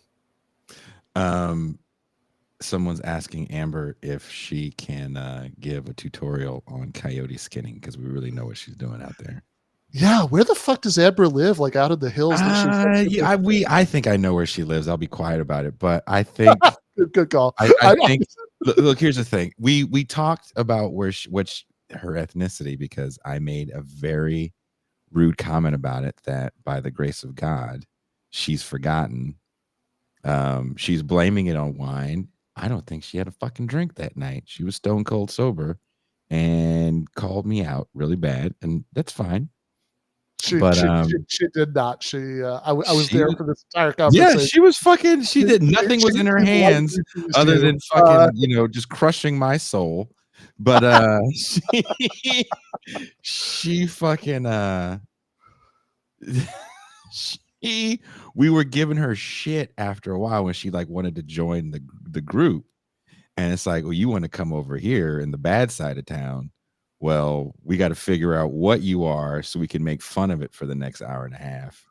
And she was like, well, I'll give you some material. And I believe in my soul that with her bare hands, she can skin anything. And I believe she's cut the heads off of a few live chickens. Oh! First of all, I will take a lot of slander, but how dare you accuse me of being sober at a party? I hate to break it to you. I can lie to people and say she was fucked up. She was doing fat rails off the ass of some dude. We will ask Catherine because she made actual punch, and by the end of it, I'm like, pour some more vodka in there. Yeah, you know why I had to say it like that? Because you were not drinking it. You forgot how much fun we were. I had a designated driver for a reason. As for coyotes, I love coyotes. Mm-hmm. I would never hurt a coyote. I identify with them. Ben, we have to address some super chats for a second. Amber, you have to be with. So also we have to add, usually we cut this show off at an hour. Because Amber agreed to come on a Wednesday, which is usually our white guy Wednesday. They're allowing me to gentrify it. I did bring white people in, so it's okay that I'm here. Please don't mess with me on White Guy Wednesday. And you're getting free champagne here on the TiR. But thank you for the super chat. We have to address this, Ben, and you need to answer this question. I do not. You do have to answer this question. Oh, I gotta know. Well, okay, look, I forgot. This is also being streamed on Ben's channel. Ben would never answer this question on his own show. He's just doing this for me. Okay. Ben, what's Ben's opinion on host? Loyal or not loyal? Clear this up. People need to know. Well, I believe the conventional wisdom is not loyal. I think I've heard that in some lyrics.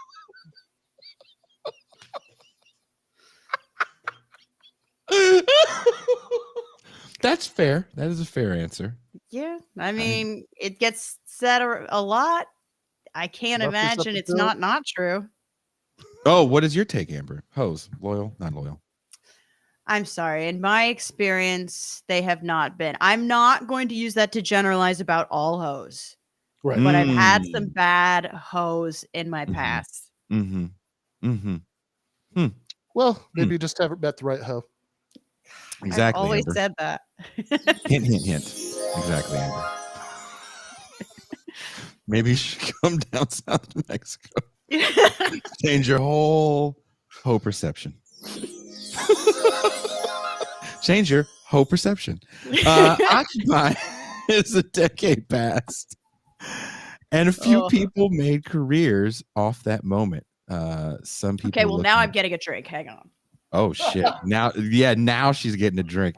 I don't know what was in that cup, but she went from being shy at the beginning of the show. Did she pull up a whole bottle? This nigga. We're gonna need the big bottle. All right. Oh shit! Ben, you want to get a bottle for yourself, Ben? Occupy hustlers. Ben, you want to get a bottle? Oh, Burgess, go get a bottle for yourself, Burgess. I'm the only teetotaler here. Speaking of gentrification, this used to be the cheap bourbon, and then everyone found out about it, and now it's twice as expensive. And I gotta say, it's my only political issue at this point. Make bourbon cheap again. Anytime white people find something cheap and they think it's kitchen cool, they ruin it. Look at what you people did in New York. Yeah. You know you. Hey, I laugh. You are in LA. How do you like LA? Don't mostly white LA. All of LA. I'm in. Here's the thing. I'm in white LA with Black Lives Matter signs. LA. Ooh. That kind of white. You know what that means? I'm doing pretty well for myself. I was gonna say that means you made. Sounds like somebody made it. Yeah. See, I live in a part of East LA with lots of Mexicans. Amber's out where there are only white people and coyotes. Mm-hmm. But I have two pit bulls, so I'm very popular with the Mexicans. We're getting on racist. Now we're on racist land. The Mexicans, they think I'm one of them. No, rednecks and Mexicans agree on quite a few things. One, fireworks are a year-round thing. You don't need an occasion. You don't need an occasion. Two, pit bulls, best dogs.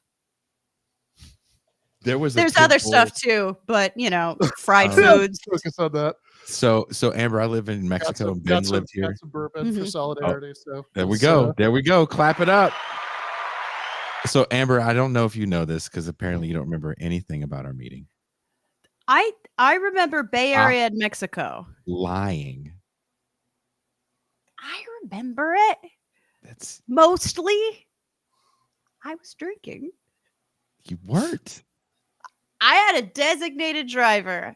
That don't mean shit. You was having designated fun. This is the worst thing that of all the times I've been called racist or like a misogynist or transphobic or whatever on the internet, being called sober is the only thing that's truly hurt my heart. Stone cold sober. You could have done a handstand, some old school break dancing. You was good as shit. I brought out the cardboard and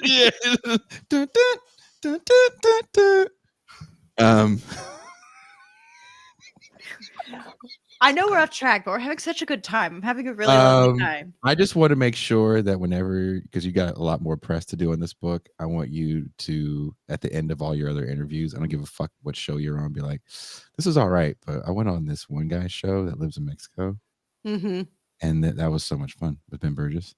Then you won't remember my name, you'd be like, that one guy? Yeah, Ben Burgess and the black guy with the hat.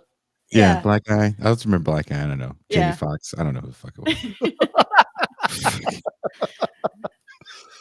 I will say the worst part about this part of LA being like all the friends are like white, and there's a lot more guys that live on this side of town. And so when I get introduced to someone, I have a lot of trouble remembering names anyway.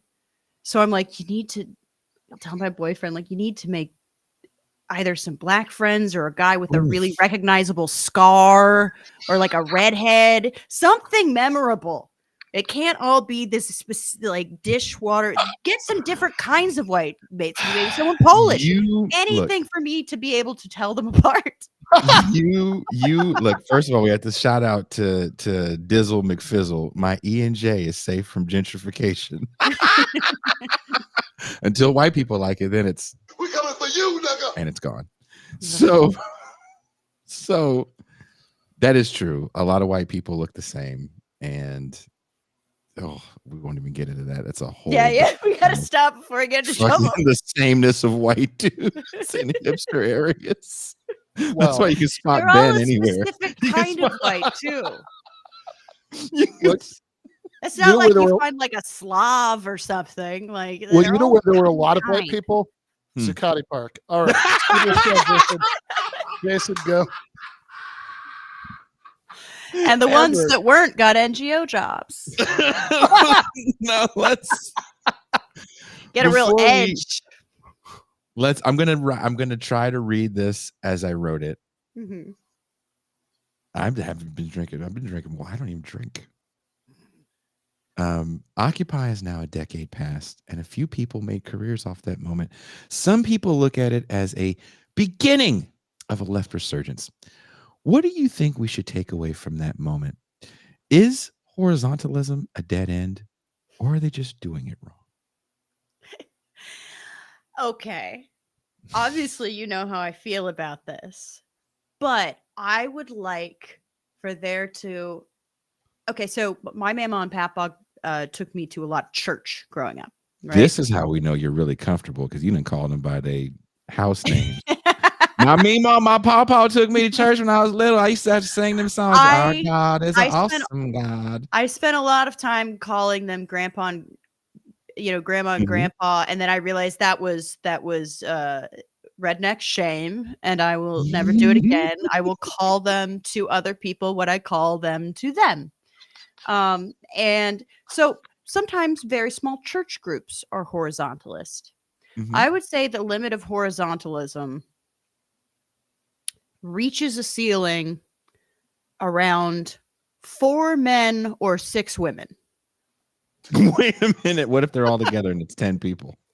You're fucked. You're You have to- if there are 1 man and 1 woman, you're fucked. You can't even. I mean, you could do literal horizontalism with 1 man and 1 woman. Hey. Yay! But I mean, think about just romantic relationships.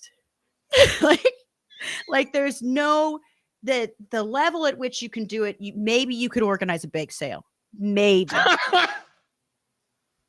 But if you really want to get something done, like obviously horizontalism, one, you're extremely vulnerable to people who have sensory issues, and point of privilege people, because like you have to stop and you have to listen to them. You can't kick out anyone who's fucking shit up, or at least reassign them to something where they can't fuck shit up. And this is assuming they're not trying to fuck shit up. But I've never seen an example of it working. I think when people point to examples of them working, it's generally like a weird racist misreading of like tribal or traditional sort of political like formations. And it's like, give well, me an first, example. Give me an example. oh, I've heard people be like, I don't know. I can't think of like what tribes they use, but the Ojibwe people of North, or something like that, or this South American tribe, and I'm like, first of all, no, they don't. They're not horizontalists. That's like that is something you heard a white person with dreadlocks tell you, and you just believe it. Damn. Once again. I just think that we need to get past the idea that like hierarchy or is somehow violence or something. It's like, it's a division of labor. Some people are good at organizing, other people. Some people are better at working on discrete tasks. What you're really doing with horizontalism is expecting everyone to be good at everything, and expecting everyone to be nice, social people. And you are going to have hierarchy anyway, because we're still talking about human beings doing stuff together. It's just that it's not openly acknowledged hierarchy that might have some democratic accountability attached to it. Oh yeah, absolutely. No, I mean, I just think about like, I don't know. I think about like my step and half brothers and sister, and I was the oldest, and obviously I was going to take away the video game controller. because I can. You know, it's a Suck a little. situation where even a 13-year-old Amber can be a tyrant. Imagine like an adult person who's like, I'm going to cause problems on purpose. Like you're really vulnerable to that. And those people do exist. There's fun. And you know what? They're important too. And socialism exists to, give them the degree of liberation that they deserve too, which means we need to keep them out of the fucking kitchen. Ooh. That's what she said. We are trying to feed you, but you are a bad cook. Get out of the kitchen.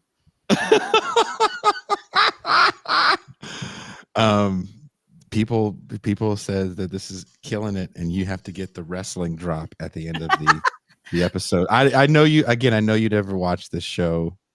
I don't totally listen to for podcasts. racist. I'm really, Just, yeah. Oh yeah. It's Well, I because am racist. I mean, come on. the internet doesn't lie. They say Alerted, and not even alerted racist. Like has learned nothing. No, I refuse to learn anything. I refuse to unlearn my racism. My racism is the only thing that I've learned, and you know what? I'm done. I'm done learning and unlearning. There we go. You guys want to know what the book is really about?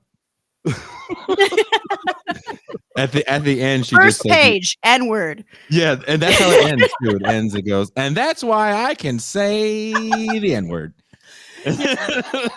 Dun, dun. Once a year on my birthday, but there's rollover. I think people just figured out what a little bit of my not white is. But I admit nothing. You didn't know that's why Amber's got bad credit? No? I am in a lot of debt, so I always No one wanted knew that? something to blame. It's not my people fault. always see you from here up. They've never seen the whole Amber. Oh yeah, she's got a shelf. Don't get it twisted. That's why she wasn't drunk. She was knocking over everybody else's drink. With a big hand. Excuse me. This is why I have the big bottle. It's not as difficult to knock over. Right? Yeah. Look, you guys are getting an inside scoop. Oh God. There was a period too where people were on Reddit playing the racial guessing game, and I thought about saying something about it. Then I'm like, no, this is more fun. I like watching the debates more. For those of you that play, I played the racial guessing game in real life, and again, I'm very glad Amber does not remember. Oh no, you don't. Shh. It's okay. We'll save it for after the show. Don't act like you remember now. That's fucked up. No, I just your boyfriend's in the room. You're like, oh no, I just. It's not an insult. It's anytime anyone guesses anything, I'm like, no, I'm just cute. You know, like it's it's never an insult unless you're racist. I was gonna say something so offensive. There was a time when I was still living in Mexico. He's gonna die. Jason is done. We're out at a restaurant, and he said, like, he asked Siri something on his phone, and Siri like told him the answer, and then he said gracias because it's just kind of habit, and Siri said, I'm sorry, I don't understand that. And so he said, oh, that's because you're a racist. And apparently Siri, at least at this point, was trained to respond to accusations of racism by saying, I swear to God, no, I'm an anti-racist. Racist. We lost our shit in the fucking restaurant. We lost our fucking shit. We're like, did you just tell us you're an anti-racist? Bitch, if you don't shut the fuck up.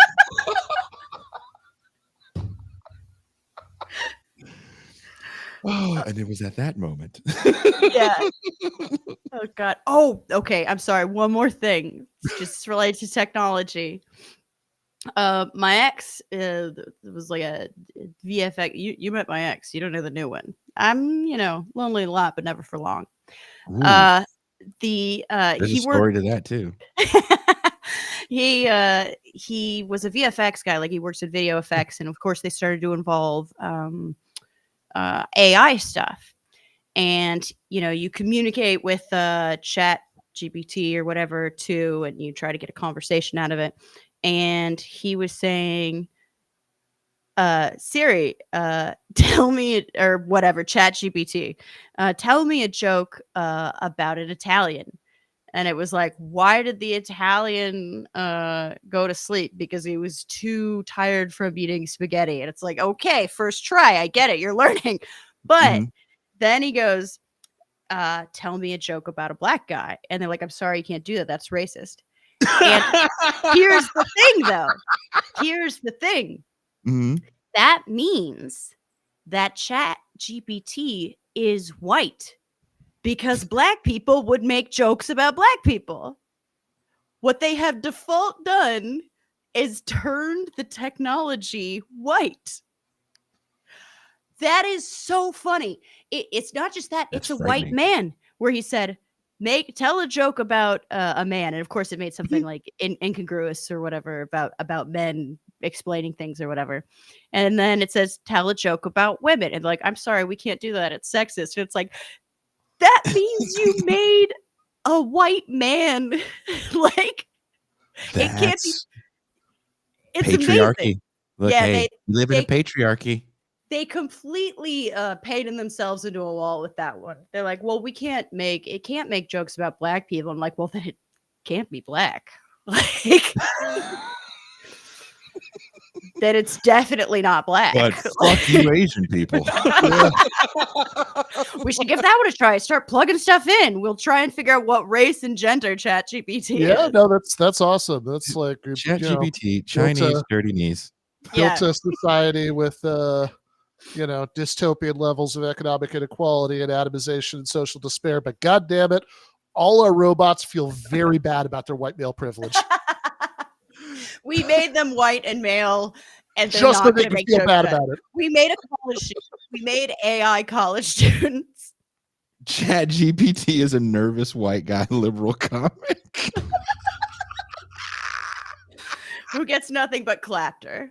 Oh, you said clapter, right? Clapter? Instead of laughs the worst one I ever saw is a guy walked out and he goes, men are trash, am I right? And people are like, ah. And it's instead of laughs, you get people clapping.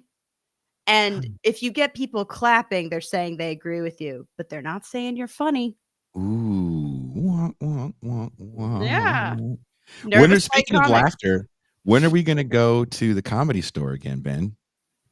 I don't know. I mean, that was Chris hooking it up, so we can talk to Chris. Amber, do you go watch live comedy? I was just at a live comedy show last week. No, but like funny at people. The store. Oh God, no, I don't do stand up. I like myself. So my very good friend, one of my best friends since high school, is at the store. He's been working there for a minute now. Chris Riggins, he opens for Chappelle, and nice. He forget what room he works in, but let's go. Let's like posse up, Ben. Yeah. Are you down to roll with us, Amber? Absolutely. I love live comedy, especially when they tell jokes and don't just say things that you're supposed to clap for. No, Chris is funny. He's actually like legitimately funny. I trust you entirely. Bullshit, because you fucking didn't know who I was. When he got on the screen, she was like, "Oh fuck, I think I do remember that guy." Heartbreaking. You don't fucking know. What do you mean? I remember of the two people that were in like two other people that were in the bad kids corner. There was only one other guy. It was Ben, Ced, and you. Yeah. You remember fucking Ced.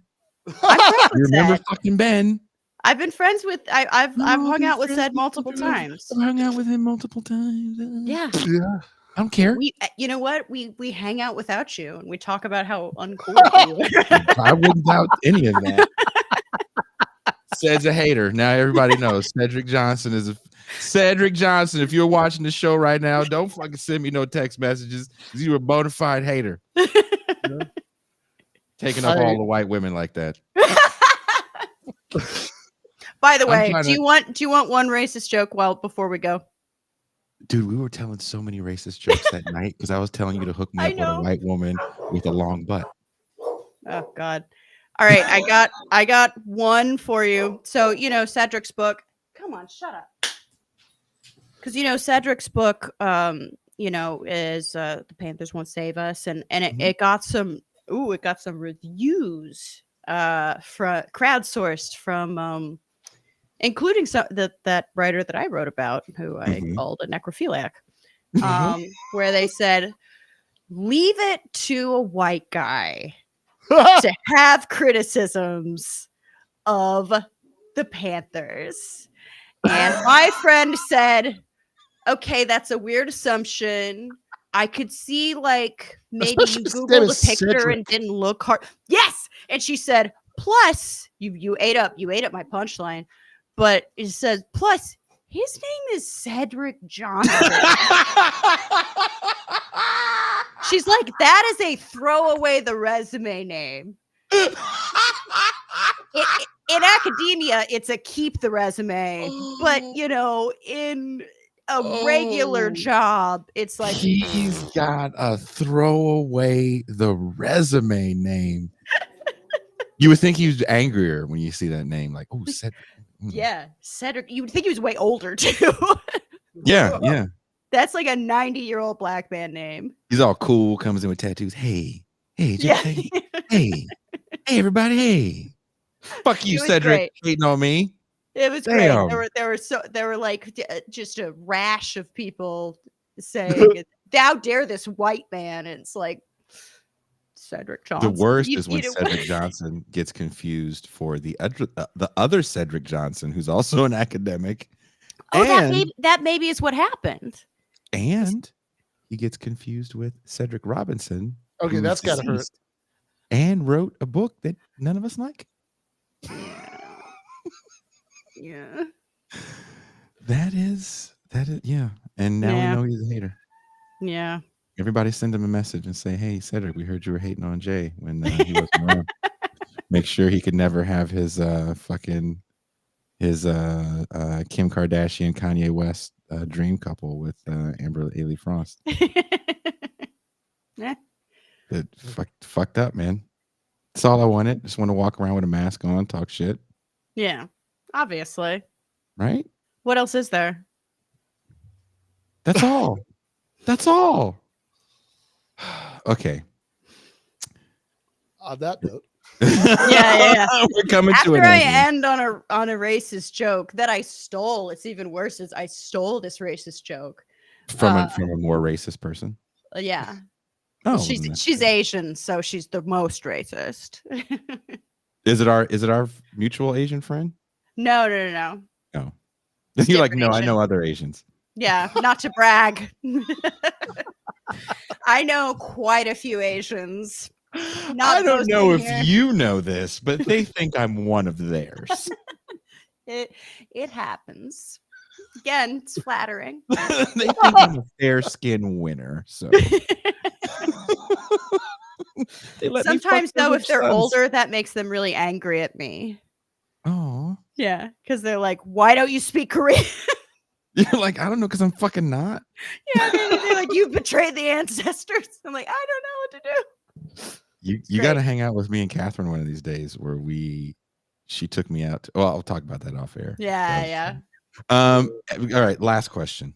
In closing, are you a dirtbag? Born, raised, and will die. What is a dirtbag? So, unfortunately, whenever you say something that resonates with people, eventually it catches on and the dorkiest people in the universe start saying it until you never want to hear what you said ever again. So it was sad to me that Dirtbag Left no, it wasn't sad. It was embarrassing that something I said in a tweet that I never expected anyone to ever remember became synonymous with me and with my podcast and with the Bernie bros and Bernie hoes who are loyal There we go. Those are loyal hoes. But I think I did like what I said, even if I got sick of hearing it and all the biggest dorks in the world got obsessed with it. I like that there were people that didn't bow to the liberal pieties of sort of the Democratic Party and general conventional liberal thought. There are people who were just socialists. Without being like woke or whatever that means, without reciting the catechisms, without doing the spingers or using the right words or saying unhoused or whatever. They just believed that everyone should have healthcare and a good job and housing and shouldn't be in debt for college or medical bills, that people deserve some dignity and some control over the economy. And also they think dumb, stupid shit is funny. Like it's like what I think of as normal people. Her name is Amber Ailey Frost. Again, wherever you are watching or listening to the show, there are links in the description to Dirtbag. Dirtbag, the much anticipated debut from one of the most engaging and insightful writers of our generation. The book is more than a political memoir. It is a chapter in the story of the only movement that has a chance to reshape our world, into something better. It captures an electric time of thrilling triumphs, stupid decisions, friendships and rivalries, new and old, struggle, joy, setbacks, and heartbreak, all with magnetic prose, remarkable candor, and unflappable humor. And again, I want to reiterate, it's thoughtful, and every chapter, in my opinion, ends on a very honest, heartwarmingly hopeful note. Because again, you can't do this type of work, and I think people know you only as a successful podcaster, and there's a lot that goes into that moniker. It happens to people like Ben Burgess as well, where everybody assumes that you come from a certain amount of privilege, you come from very, very working class roots, single mother, a strange relationship with your father. Single teen mother, not to brag. Single teen mother that had to drop out of college because of, baby oopsie. And you're navigating through the world, and the jobs that you've had that have also helped shape the way you see the world. Jobs that are people forget about them, working with people with mental illness and in shelters and environments like that. So again, if you want to have a critique on this woman because of something you've heard her say flippantly on a show, because this maybe on this show, hey, like within the last couple hours. I say all the time, people say, what do you do for a living? I was like, I kind of make dick jokes. Pretty every much. so often, I kind of, but it was a very, very thoughtful read. I know you're a part of Damage magazine as well. So I published something there recently. She didn't even know that. She's like, oh, that's the guy. Look at her. What a dick. What a fucking dick. I gave notes on that. Yeah, I bet they were. I'm glad I didn't see them. I had notes. No, actually, I was very I was very in favor of it. It's a very good article. How many good articles do I have to write before we can be seen on the leftist red carpet? What, the Comedy Store? How many? I'll go to the store, man. Yeah. I'll go to the store for the price of a drink. Sold. Yeah. Ben Burgess, closing remarks. Well, I just want, I've also been in Damage, so Just saying. Just always dropping his dick everywhere. Just like, excuse me. Did you hear that thud? I'm sorry, it just does that. It's too heavy to hold up. Yeah. No, I'm not going to have anything to say about this that's anything like as eloquent as what Jason just said. But it's a very good book, and people should read it. I hope it's fun. Say it's fun. Look, I didn't know what I was getting dreary, into. It feels like homework. It's just very tedious at every page. I will kill you, Ben Burgess. Hey, I'll be really honest with you guys before we go. I don't know why here. I'm even gonna take off my glasses. I'll be take off the glasses honest. So honest. Now, can we fucking go to the comedy store? I saw the cover of the book, and the cover of the book immediately when I saw that, I think I hit up Ben Fong first, and then I hit up Kathy Lou. And I was like, can I get Amber on the show? I didn't know anything about it. I just saw the cover. And I was like, whatever's in here is going to be interesting. I don't know if I'm going to like it. And then I started reading it. I didn't watch any interviews with you. And again, I didn't know who. Sorry. Just like you. Sometimes that shit works both ways, right? We didn't know who each other were. I'm not insulted at all. I'm shocked whenever anyone knows who I am. And I couldn't put it down. I was reading and reading. I was like, this is really fucking. I spent a lot of my day to day trying to finish it. Not to just get it over with, but because I was really enjoying an insightful take. There's things that you have said on shows that literally verbatim I've said the same things. I'm like, this bitch is fucking watching me. She could be on the under, little sneaky ass. But I really one of the better books I've read so far, and because of this job, as you know, we do read. We have to read a lot of books as we have a lot of guests that write books. But thank you so much, Amber. Thank you guys for hanging out and watching with us. Everybody that watched, I'll give them an argument. Please leave a like for Ben. If you have it in your hearts, leave a like for This Is Revolution. We could use it. Think of it as your hand-waving anti-racist great gesture for the day. If you really want to see stuff like this persist, think about becoming a patron. Beyond having access to the champagne room and movie nights, which are so much fun. You should join us for a movie night, Amber. I would love that. We watched Rollerball the other night, the 1973-75 Rollerball. It's a great movie. We watched ninja movies. Okay. Yeah, I'm fucked up. It's my channel, so I'm fucked up. Yeah. Okay. Yeah, it's fun. Trust me. You get all that access, and you also make sure we can continue to do this. So thank you guys so much for hanging out with us. Ben, I love you like a play cousin. Amber, it was a pleasure. And let's leave with some cartoons tonight. Peace, guys. Thanks.